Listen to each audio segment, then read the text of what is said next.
So I grew up on a farm, and one of the things I've always found fascinating, at least in our neck of the woods, is how farmers in very rural areas deal with fires. Because fires happen, like whether it's a lightning strike, whether it's a piece of machinery that catches fire, like fires happen. And on the farm I grew up in, about 3 hours south from here, the nearest fire department was like 10, 15 miles away. The nearest one after that was another 10 to 15 miles away, and they were all volunteer fire departments. So by the time you got word to the fire department that you needed help, that there was a fire, like it might be an hour before they could make it to the fire, in which case, like, that might be a little too late. And so all these rural farmers, like, they would simply take matters into their own hands, and they would have some way of dealing with fires with their own equipment. I remember one summer in particular, I was a kid at the time. We had a tractor-pulled honey wagon. If you don't know what a honey wagon is, you can ask someone or look it up yourself later. I'll let that be a little surprise for you, what that's used for. But when it wasn't in use doing the thing that it normally did, we would fill it up with water. And we'd wash it out a couple of times, but we would fill it up with water, and it was PTO driven, so it could spray water out of this tank. And so that was our makeshift fire engine, and it just sit there on a tractor with water in it, just in case there was a fire. Well, it was a good thing we did that, because that summer there was a fire. One of our neighbors was out windrowing. He was just cutting some grass, and the windrower nicked a rock. They think the rock sparked, and it immediately caught the dry grass that was being cut. It caught it on fire. It caught the windrower on fire. It caught the tractor on fire. And pretty soon there was a pretty decent blaze going. He called 911. He called the fire department, but they were going to be a while. So then he starts calling neighbors. And the neighbors are there within like 10, 15 minutes. And people start disking a circle around the fire. People have makeshift fire engines. One of our neighbors even had an actual retired fire engine. That's what they just had it on hand. It was always filled with water. It was always ready to go at a moment's notice. And most of the fire was out before the firefighters even got there. Like, that's how I've just seen farmers take care of each other. And I was thinking about that story and that experience this week when we're going to talk about how we can take care of one another. And that's the first story that came to mind. Sure, it was just a few small fires, but it made a difference. It made a difference in the lives of people who they lost fewer things. They didn't lose as much land because there were neighbors ready to help out at a moment's notice. So my goal this morning is to talk about how we can change the world by impacting the people around us.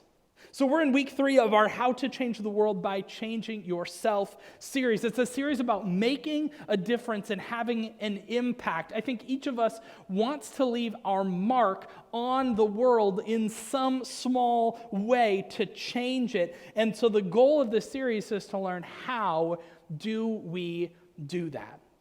If you were here the first week, we talked about how it's not our job to change the world. It's not our responsibility. That responsibility falls on Jesus, because Jesus is the one literally holding the world together. And so it's not our job, it's not our responsibility to change the world. And yet, each of us has tremendous potential to make an impact. And so we talked in the second week, last week, about how we can start that journey. And the way we start to change the world is by changing ourselves. And we talked about how transformation happens, how to sustain change in our own lives. Well, this week we're going to talk about the next step. We're going to expand the circle just a little bit, because the world is far too large and complicated and complex for us to change it alone. There are a handful of people who've managed to make major global change during their lives, but they are by far and away the exception. Often change happens it starts out much smaller and it happens much closer to home. After all, look at the early church. The early church started out as a few disciples. There was the 11 that were left over, that were Jesus' closest disciples. Then there was the 70. There were some other pockets of people who were still following Jesus after his death and resurrection. But then 300 years later, the presence of Christianity in the Roman Empire was so profound that they had to stop making it illegal, and it basically became the official religion of the Roman Empire because basically everyone had turned Christian over those 300 years. Now, there was no one individual other than Jesus who made all that happen. Sure, there were some heavyweights. There were people like Paul and Peter and John and James. There were people who preached the gospel and thousands of people were saved. There were people who went out and planted churches like crazy, but there was no one person who was alive for that entire 300-year stretch. What was much more common is that someone like Paul would come along and he would convert a handful of people. He would tell them the gospel, that Jesus died for the forgiveness of their sins and that we could experience restored life through his resurrection. He would tell them the gospel, and those people, their lives would be transformed. And so what they go do? They went and told other people. They went and told their friends. They went and told their family, and the circle grew. And then those people that they told, they went and told other people. And now we're here today because somebody told a friend, told a family member, all the way down the line to us. See, these people changed the world not by going out there and changing the world. They changed the world by changing their world. So that's what we're going to be talking about today. We're going to be looking at a short passage from Mark chapter 5. We're going to be in verse 18, which is the tail end of the story. I want to summarize the story, but I would encourage you this afternoon or sometime this week to go to Mark chapter 5 and just read the whole chapter, because this is a crazy story. But for our purposes this morning, I'm just going to summarize it. So Jesus, in this story in Mark chapter 5, Jesus was he was out preaching and teaching, traveling like he often did, and he comes across a man who was demon-possessed, which wasn't all that uncommon. Jesus encountered quite a few demon-possessed people throughout his ministry, but this particular man was an interesting one because he was possessed by many demons. In fact, the demons named themselves, they called themselves Legion, for there were so many demons crammed into this one poor guy. In fact, he had terrified the villagers nearby so much that they had taken him out to the tombs, hoping he'd just kind of die there, and they chained him up, hoping that he would just stay there because they were terrified. And there was so much demonic activity inside this man that he broke the chain. So this guy is he's all sorts of messed up looking, and he's heaving around these chains that he had broken. It had to have been quite a sight. And so Jesus walks up to this man, and the demons immediately begin talking to Jesus because the demons almost always recognize Jesus. And they start asking him the normal questions like, are you going to torment us before it's our time? But instead, Jesus says, no, but I do want you to leave this man. So he casts the demons out, and they go into a nearby herd of pigs. And the pigs immediately run off a cliff into the water and drown. Just to have been there had to have been crazy. Like, Jesus did some pretty awesome stuff, but to have witnessed this would have been crazy. So Jesus has healed this man of his demon possession. A whole lot of pigs are now dead, and the people in the nearby villages are kind of upset. Probably some of them are upset about the pigs, and then others were probably just freaked out. Like, they knew this dude. They helped chain up this dude. And Jesus just walks up to him, says a few words, and now the demons are gone. Like, whatever's going on here, we don't want any of it. Please go away. And so they send Jesus on his way. And as Jesus is getting ready to take off, he has an encounter with the formerly demon-possessed man. And that's what I want to read this morning. So this is Mark chapter 5, 18 through 20. As Jesus was getting into the boat, the man who had been demon-possessed begged to go with him. But Jesus said, "No, go home to your family and tell them everything the Lord has done for you and how merciful he has been." So the man started off to go visit the 10 towns of that region and began to proclaim the great things that Jesus had done for him. And everyone was amazed at what he told them. Again, there's a lot I could say about the miracle here, about Jesus healing this man of demon possession. I would love to dive into that, but I actually want to focus on the aftermath. So this demon-possessed man is so thankful, he's like, well, there's not a whole lot here for me. Jesus, can I come with you? But Jesus has something else in mind. He's like, no, I want you to go home. I want you to go back to your family. Go share the good news. Go share what God has done for you with your family. So what does the guy do? He goes home, but he doesn't just go home. He goes home to the town that he's from, but then he goes and spends time in the other 9 towns in the region. See, it seems that this guy couldn't tell enough people about what had happened. But Jesus told him to go back to his family, and he appears to have gone way above and beyond. Well, part of that, the disconnect there has to do with the Greek word that is translated here as family. I don't usually spend a lot of time on unpacking Greek words, but I want to unpack this one because it's worth taking a look at. So the word in question here is oikos. You're going to see it on the screen in just a couple minutes, but O-I-K-O-S, oikos. Or oikos. And oikos is often translated as family or household. That's usually, when it's translated in the English text, that's usually the word that we get. In our context of a family or a household, who are the people in your family? Well, they're a spouse, maybe some kids. It's basically limited to the people living under your roof. Right? That's your family. That is your household. But back then, they had a much broader understanding of family or household, a much broader understanding of oikos. And in Hebrew culture, it included everyone from extended family to neighbors to basically anyone that you rub shoulders with. Anyone that you met and talked with on a regular basis were part of this extended family, this oikos. So another way of putting it would be an oikos is your relational world.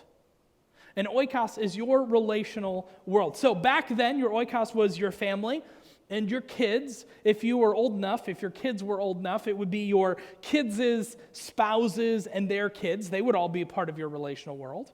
It would almost always be neighbors because you knew your neighbors. You knew them on not just a first name basis, but you hung out with them regularly. They were a much more enmeshed culture than we are today. You knew all of your neighbors and you knew them very well. They were basically family. If there was a person at the marketplace that you ran into on a regular basis as you went to go buy or sell, that person, if you had a relationship with them, that person was a part of your oikos. Your oikos today might include your coworkers. Maybe there is a person or there are people at work that you just get along with pretty well. You talk to them regularly. You talk to them about things that aren't just work things. That person or those people would be a part of your oikos. Maybe it'd be your church family. Maybe it would be your kids' friends and their parents. Like, maybe those are people, maybe it's people like who sit next to you in the stands at ball games, or the barista at the place where you get coffee every morning. Or maybe you go through the drive-thru and that one doesn't apply to you. Or maybe you don't drink coffee like me. Your oikos are the people that you encounter and engage with on a regular basis. So I want you to think for a moment about your oikos. Your relational world. Think about let's say 8 to 15 people in your relational world that you spend the most time with. Think of people that you have a disproportionate amount of influence with. They're not just a coworker that you kind of know. They're a coworker you know fairly well. It's not just the neighbor you met once over the fence. It's the neighbor that you've had over for supper, or the neighbor that you talk to regularly. So who is it for? Maybe it's your not just your immediate family, but your extended family, aunts, uncles, grandparents, cousins. For me, that wouldn't be mine as much because we live a decent number of hours away from most of our family, so I don't see them quite as often. They probably wouldn't be a part of my Oikos. But who is it for you? Who are the 8 to 15 people that you would put in your Oikos, in your relational world? Because that's the first step to changing the world, is identifying your world. Your relational world, the people that you have the most influence with. Because that is who Jesus sent this man to go talk to.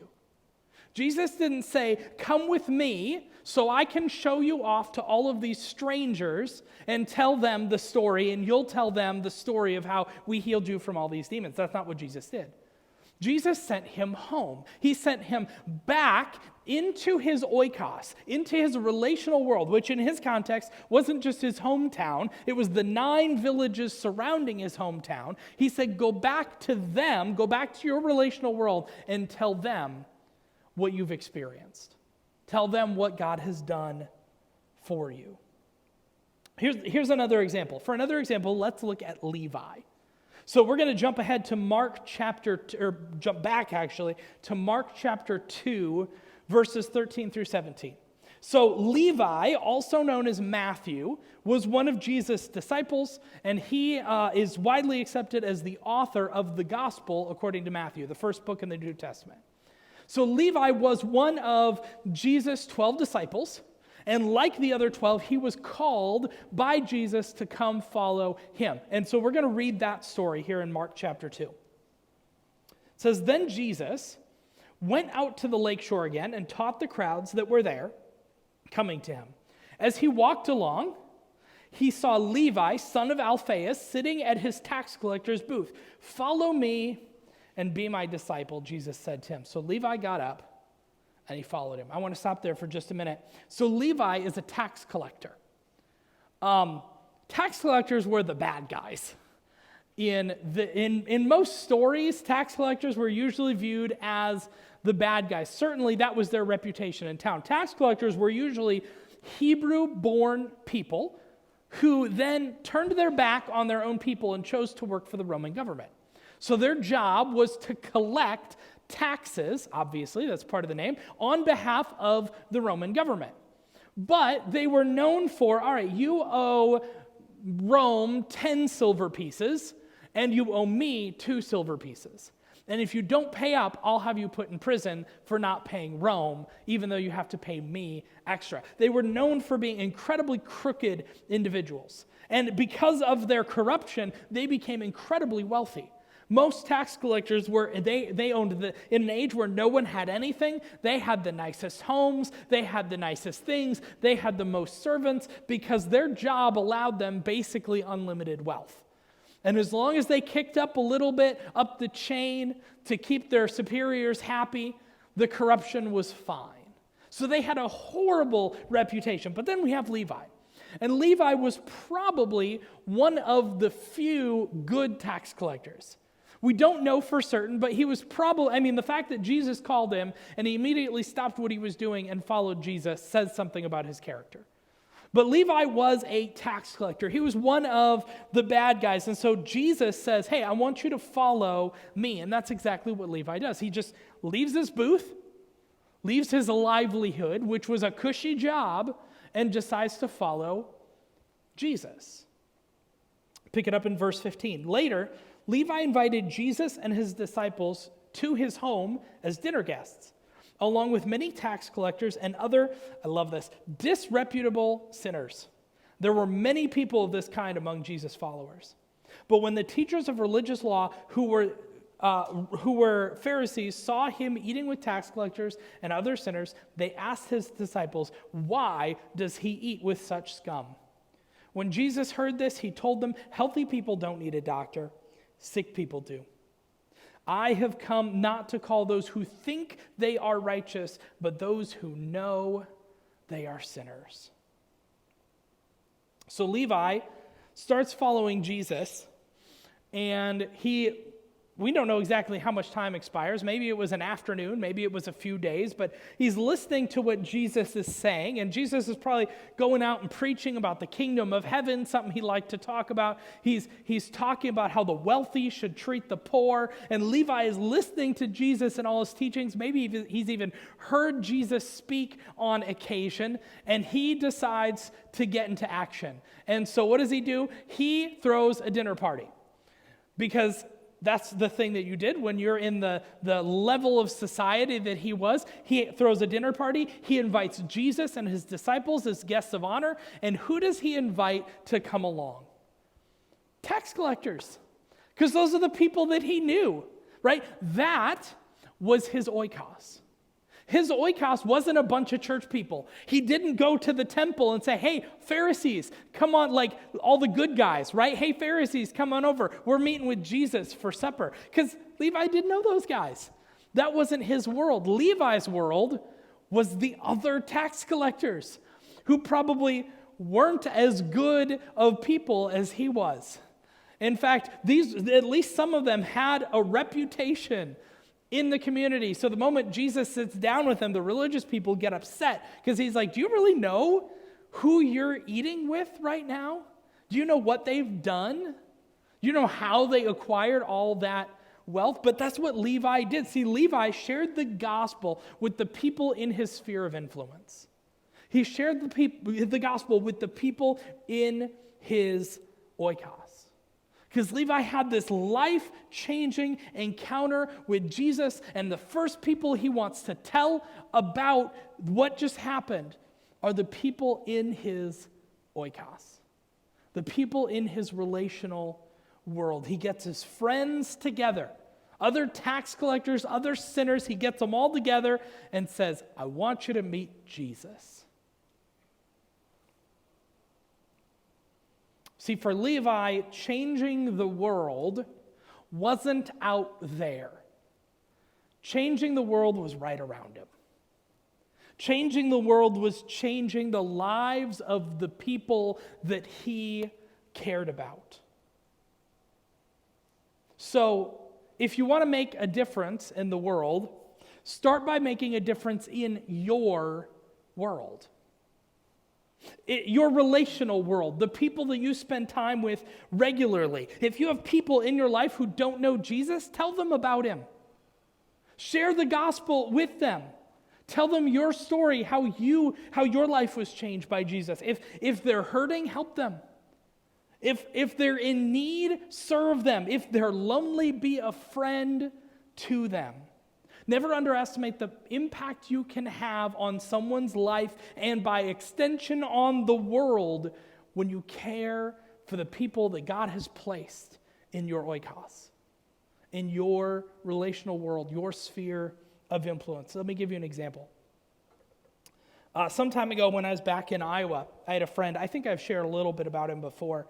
I'm not going to name his name, but we connected through church. He came to our church. Didn't know him super duper well, but I knew that he was a huge nerd, like I am. So we just started off by talking about nerdy things. He loves Star Wars, so we'd talk about Star Wars. Well, then, and I'm going to out myself as a huge nerd here. Then, at the time, I wanted to get together a D&D group.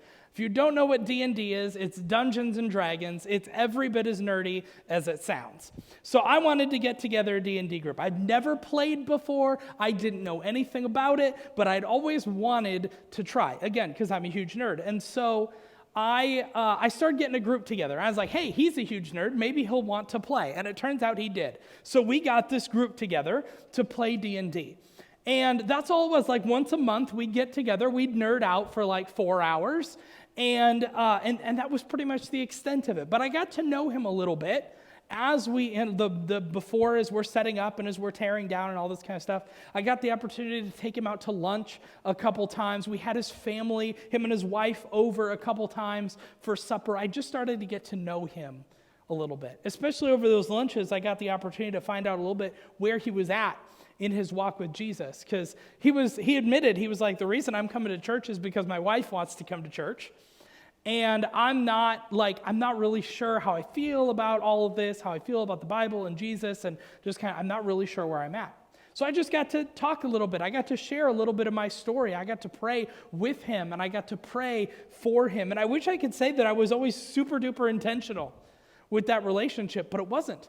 There were stretches where we didn't talk to each other for a couple months, where a D&D thing got canceled, and I just kind of got swept up in day-to-day life, and we didn't see each other for a while. But I continued to pursue the relationship, just to hang out, just to talk with him, and then I was let go. And we had to move away from Iowa and moved back home, and it's hard to keep up a relationship with someone you've only known for 2 years when you now live 6 hours away.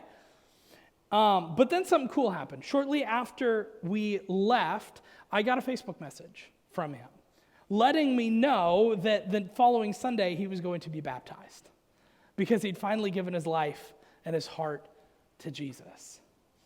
And I was so excited. I was so excited because this is someone I had been praying for. This is someone I had been meeting with. This was someone in my Oikos, in my relational world, that God put it in my heart to get a group of nerds together to play Dungeons and Dragons. And that he was one of the people that was in that group. And I saw that there was an opportunity to share the gospel with him. And I didn't take every opportunity, but I did take some of them. And then God did a work in his life. And then he was baptized. And now he's serving at the church that I was at in Iowa. And I could not be happier about that. So I want you to think about the people in your life, particularly the people in your oikos that don't know Jesus. What can you do for those people? How can we impact the people in our oikos? I want to bring back something I preached. This was in a sermon from like a year ago. One of the ways that we can minister to people is we can bless them. And each letter of bless stands for something, so I'm going to walk through this really quickly. But we can bless the people in our oikos. Bless means begin with prayer. Pray for them by name, regularly, ideally, daily. Pray for them. Listen to them.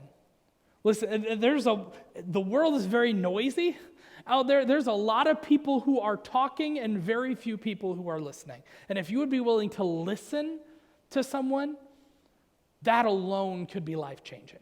You may be the only one who's willing to listen. Eat with them. Some great stuff happens when you just invite someone out to lunch or you invite them over for supper. Eat with them. Great conversation can happen that way. Serve them. If you are aware of a need, do what you can to help meet that need. Maybe you need to go over to their house for just a little while and help them with some lawn stuff or some construction stuff if you know what you're doing. I don't know what I'm doing when it comes to stuff like that, but I can hold a hammer, okay? But what can you do to serve them? What can you do to share your story with them?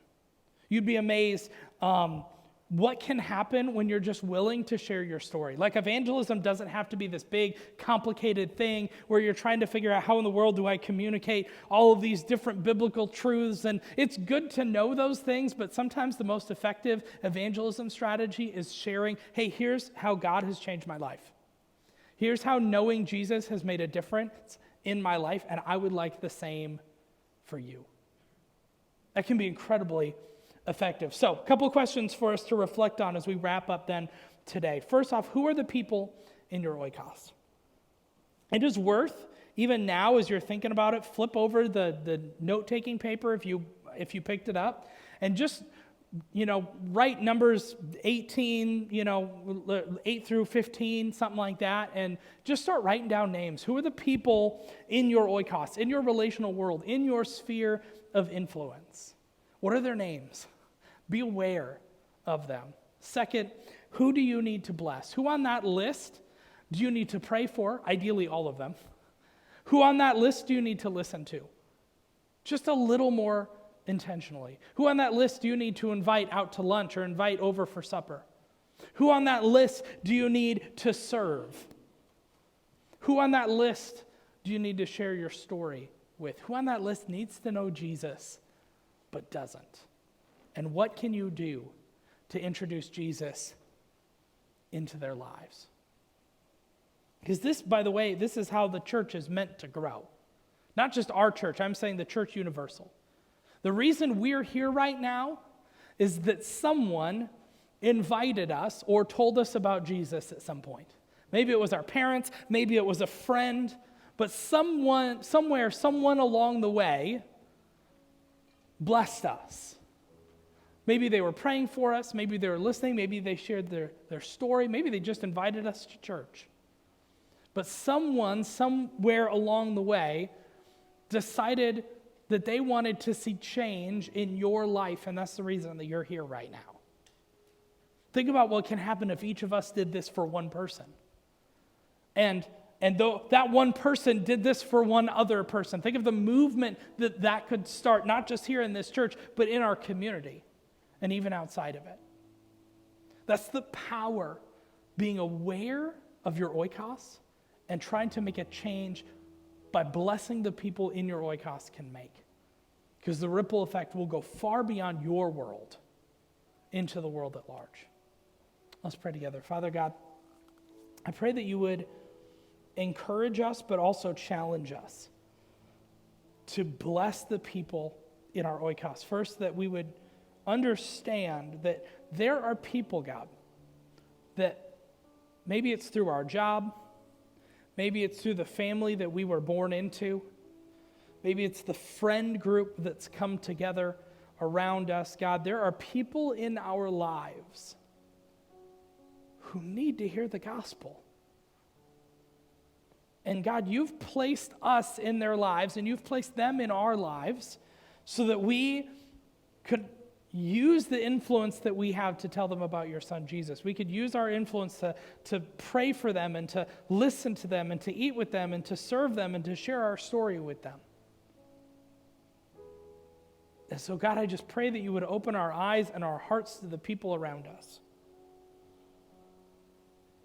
And we would recognize that making a difference in the world starts by making a difference in our world, in the lives of the people that you've placed into our lives.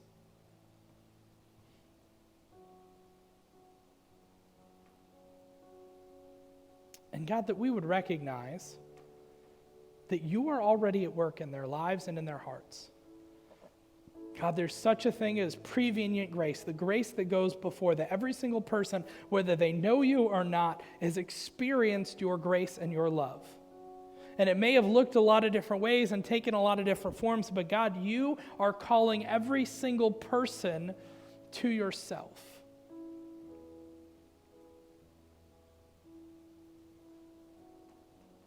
And so, Lord, I pray that we would join you in the work that you're doing to bring about change and transformation in people's lives through the gospel of your Son, Jesus Christ.